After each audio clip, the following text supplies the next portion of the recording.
Musofirchilikda yurgan hamyurtlarimiz bor.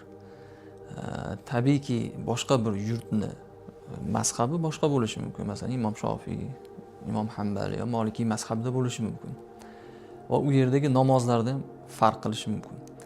O'sha chet davlatlarda o'qishga, ish bilan yurgan hamyurtlarimiz ana shu joydagi mazhabga ergashish kerakmi? Ana shu joydagi imomga iqtido qilish kerakmi yoki men Hanafiy mazhabiga e'tiqod qilaman yurtimda. U yerda ham Hanafiy mazhabiga ergashishim kerak. Men Abu Hanifa mazhabi bo'yicha namoz o'qiyman. Ana shu namozni o'sha yerda ham davom ettiraman deyish kerakmi? Albatta o'rgangani bitta yo'lda ketyapti.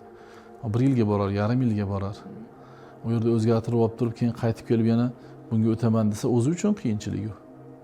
Undan tashqari u yerda yurganda ham to'laqonli ravishda o'sha mazhabga faqat namoz bo'ladigan bo'lsa, namozda iqtido qilgan bilan qolgan masalalarchi. U o'zi o'rgangan, bilganiga amal qiladi va boshqa mazhabda imomi turgan bo'lsa, unga iqtido qilishlikda hech qanaqa monelik yo'q. Ya'ni mazhablar bir-biriga imomiga iqtido qiladigan bo'lsa, amalni o'zgartirsin degan joyi yo'q. Shu bo'yicha amal qilaveradi. Unda hech qanaqa katta bir muammo chiqmaydi.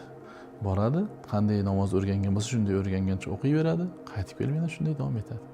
Yangi o'rganib boshqa qilib, keyin qaytib kelib bu yerga o'sha o'rgangani bo'yicha o'qisa yana bu yerda odamlar ichida har xil tashvishlar bo'lishligi bu o'zigagina nima bo'ladi, tashvish bo'ladi va o'zi nima noxushliklarga o'zi sabab bo'lgan bo'ladi.